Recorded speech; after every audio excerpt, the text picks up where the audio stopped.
There are 6 philosophical systems in India, and Vedanta happens to be one of the 6 philosophical systems. Now, further, the Vedanta philosophy has 3 branches. One is, of course, Advaita Vedanta, or the concept of non-dualism, propounded by the great 8th century saint Shankara. Then we have the concept of Visisht Advaita, or the qualified non-dualism. This concept was propounded by the 11th century saint Ramanuja. Then further, we have the 3rd branch of the Vedanta philosophy. We call it Dvaita, or the concept of dualism. This concept of dualism or Dvaita philosophy was propounded by the great 13th century saint Madhava. So we have 3 branches of Vedanta philosophy itself. One is, of course, the first one is non-dualism, or we call it monism. And the second concept is qualified non-dualism, or the Visisht Advaita. And the third is, of course, the concept of dualism. Now, if we try to understand this concept from yoga point of view, and also from spiritual point of view, the implications are somewhat profound, of course, but you will realize in the end that there is actually not much of practical difference between the 3 philosophies. I'll try and give you an insight into how these things exactly work, and I will try and compare it with the now modern science, and try and reconcile it rather with the modern science, and let's see if it fits the overall bill, or the overall bigger picture. I will also would like to take the help of the ancient Sanskrit texts in order to illustrate this concept a little more in depth.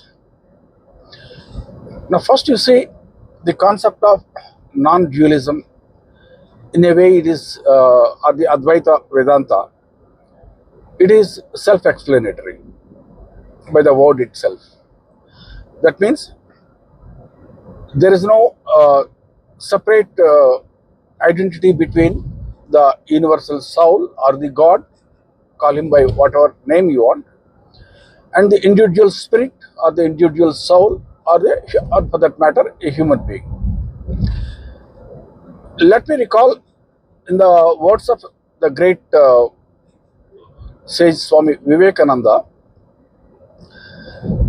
if God is like a circle, the circumference is, let's say, nowhere, infinite. In such a situation, we also have that the center is also nowhere. God is like an infinite circle, circumference is infinite, and the center is also infinite.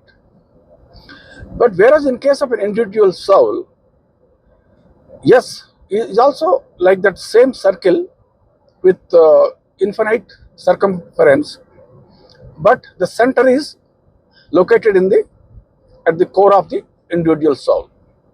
That's the only difference. However, from the Advaita point of view, or the concept of non-dualism, there can't be 2 gods. There can't be 2 spirits. Whether it is a universal soul, whether it is an individual soul, it got to be one only. It is just that temporarily the individual soul may be under the cosmic illusion, or we call it Maya. So till the time it realizes its own divine nature and merges with the universal soul, this distinction may exist, but theoretically, at the fundamental level, I repeat, at the fundamental level, as per Shankara, there is no such concept known as dualism. It is only non-dualism. Now coming to the concept of qualified dualism, in a way, Ramanuja propounds the theory of this Visishta Advaita, or the qualified non-dualism. But in order for you to understand it a little better, let me first go over to the concept of what's dualism all about, as propounded by Madhava. But then the concept of dualism has arisen 200 years later, approximately, after Ramanuja has propounded the concept of qualified non-dualism. So there is a time difference of about 200 years. They were not contemporaries. So dualism, when the concept is there, it is also self-explanatory, as you all can give a wild guess what I am going to speak. The proponents of dualism say that the individual soul and the universal soul can never be same. Eternally, the devotee is as a different identity apart from the God. So now this is the concept of dualism, and there have been many religions also which have been developed based on this concept of dualism. If you see one of the branch of Hinduism, the followers of Vishnu, Vaishnavites as we call it, they believe in the concept of dualism. It is more or less akin to, in probably what I understand, is akin to Christianity also, Christian teachings also. So we have two pillars of this philosophy. One is non-dualism and dualism. In non-dualism, the belief is that there is no difference between the individual soul and the universal soul. They got to be only one. And in case of the concept of dualism, based on which a few religions have arisen, the individual soul and the universal soul, they are always eternally separate. So these are very profound philosophies which you need to understand. The entire concept of Shakta philosophy in India, or the worshippers of the God in the form of cosmic power, or the energy worshippers as you call it, they are aligned more towards the concept of Advaita Vedanta, or the concept of non-dualism. Now when it comes to the followers of Vaishnavism or Shaivism in India, generally, or even for that matter, a few other religions like Christianity, they draw their strength from the concept of dualism or the Dvaita Vedanta. Now here is the important thing to understand pertaining to what is the middle path, the qualified non-dualism. Frankly speaking, my knowledge of the qualified non-dualism is not much, or rather, I have never read the teachings of Ramanuja. But as a yoga practitioner, if I try to apply my mind and see probably what he must be hinting at, I personally feel that my thought process is more aligned to the great 11th century saint Ramanuja. He was more of a social reformer, in the sense, in good olden days, the Hindu temples were not open to all castes. They were only upper castes were allowed to enter into the temples. So Ramanuja has supported the idea that everyone is entitled to worship of the God, Therefore, he advocated for the opening up of temples for all castes, all people. So he was more of a, he fought for the equal civil rights of the people. Apart from that, yes, he was also a strong worship, he followed the path of devotion. But here is a little bit of contradiction. The contradiction here is, on one side, he was following more like the concept of dualism. When he was following the path of devotion, you basically follow the concept of dualism. When it comes to the concept of non-dualism, it is more, you can say that, abstract in the sense. It is not specific. Now, if we try to reconcile what that thing which he must have been probably trying to hint, the Saint Ramanuja, is like this. See, every individual soul is trapped inside the cycle of birth and death. Now, what happens to the individual soul after it is liberated from the cycle of eternal birth and death? And I am talking of the timelines which are gigantic. It's not ordinary timelines, because the soul must have taken birth so many millions and millions of times. It must have undergone through so many cycles of birth and death, and finally now it is getting liberated. Now, what happens to this individual soul after it is liberated?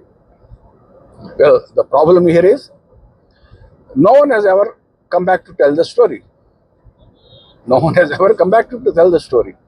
Of course, I don't want to comment on great incarnations of the God who incarnated on this planet in the form of a few gentlemen like Lord Ram, Lord Krishna, and various other incarnations. I don't want to comment on them, because technically, from yoga point of view, it is not, they shouldn't be taking birth. It shouldn't be possible to take birth in a human form in such a high spiritual state. But how they manage to take birth as human beings, or how they manage to incarnate as human beings, is a mysterious thing. So hence, I would like to refrain from making any comments on them. Now, coming to our story of what happens to the individual soul after it is liberated from the cycle of birth and death. First of all, as we all understand from the ancient Sanskrit texts, yoga comes to an end effectively. The moment mind stops undergoing through any more further modifications, which is possible when only all karma has been exhausted, it is now in a state of thoughtlessness. In such a state, the soul quits the body, just like a car comes to a halt the moment the fuel is exhausted. So the soul stops taking birth again and again, because there is no karmic fuel left. But is it merged with this universal soul now? Now that is a big question. Even this, as per the Sanskrit text, only yoga comes to an end, which means mind stops taking any modifications. But then a thin layer of, call it a sheath, call it as the sheath of bliss, it still exists around the individual soul, even after it has managed to liberate from the cycle of birth and death. Now that we call it as the casual body, or the seed body. That means it has the potential to spring back into Maya, can be thrown back into Maya anytime. Potential is there. It may not be taking birth into any womb, because the karmic fuel is no longer there, but potentially it can be thrown back by God into the cycle of birth and death once again. At least theoretically it is possible. That's why we call it as casual body or the seed body, or in Sanskrit we call it as Karana Sharira. Now what happens to this individual soul after this? It continues to remain in its subtle body, sorry, not subtle body, casual body now, because it has managed to quit the gross physical body and it has managed to quit the subtle body. But the casual body still is intact.